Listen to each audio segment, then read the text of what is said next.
جو سوال کیا تھا بہت دلچسپ سوال ہے کہ مردے کو قبر میں دفن کیا جاتا ہے اور پھر اسے سوال جواب کا اسی طرح جزا کا سزا کا سلسلہ ہوتا ہے، لیکن وہ مردہ کہ جو پانی میں ڈوب گیا، جس کو دفن کرنے کی نوبت نہیں آئی یا درندے نے کھا لیا، پیسی ہو جاتے ہیں، ایکسیڈنٹس ہو جاتے ہیں، طیارے پھٹ جاتے ہیں، تو اس کے جو جسم کے جو وہ ٹکڑے ہو جاتے ہیں ان کو دفن نہیں کیا جاتا، تو جسے دفن نہیں کیا گیا تو اس کے ساتھ سوال جواب کا اور جزا سزا کا یا دیگر جو قبر کے جو احوال ہیں ان کا سلسلہ کیسے ہوتا ہے؟ اصل میں یہ کہ جو قبر کا بیان کیا جاتا ہے تو وہ ایک مثال کے لیے بیان کیا جاتا ہے، کہ جب بھی مثال بیان کی جاتی ہے تو اس چیز کی بیان کی جاتی ہے کہ جس کے ذریعے سمجھنا آسان ہو، جو اکثر ہو۔ اسی طرح بچوں کو بھی جو پڑھایا جاتا ہے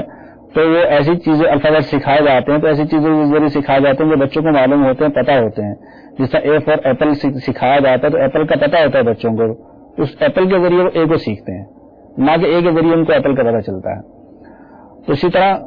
یہ جو عذاب قبر کے بارے میں بیان کیا گیا ہے تو قبر کو خاص طور پہ اس لیے ہائی لائٹ کیا گیا ہے کہ عموماً قبر میں ہی دفن کیا جاتا ہے، صحیح، ورنہ جو عذاب قبر ہے، قبر کے سوال جواب ہے جو منکر نکیر کریں گے،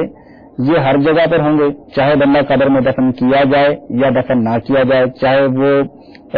ہوائی جہاز کسی کا بلاسٹ ہو جائے، کسی کو درندہ کھا جائے،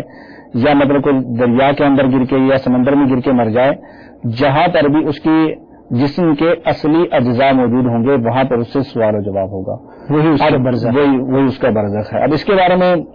علماء کے اقوال مختلف ہیں، لیکن راجح جو ہے جس کو اکثر علماء نے لیا ہے اور امیر سنت دامت برکاتہم عالیہ نے بھی اپنے رسالے میں ذکر کیا ہے،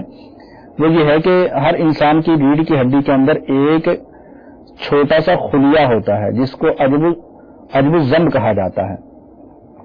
تو یہ انسان کی اصل ہے۔ اگر انسان کے سارے کا سارا جسم ہلاک ہو جائے، ضائع ہو جائے، تو یہ جو خلیہ ہے، یہ جو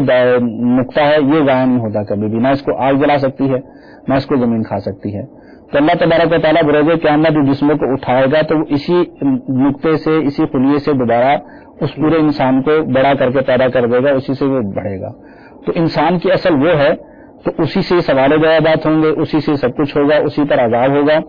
اور یہ نہ جلے گا نہ ختم ہوگا، کہیں پر بھی نہیں جائے گا۔ قبر میں ہوگا تو قبر میں وہیں پر اس سے سوال و جوابات ہوں گے، پانی میں ہوگا تو پانی میں، درندے کے پیٹ میں ہوگا تو درندے کے پیٹ میں سے سوال و جوابات ہوں گے۔ صحیح، جزاک اللہ خیرہ۔ تو دیکھا آپ نے کہ الحمدللہ ہمارے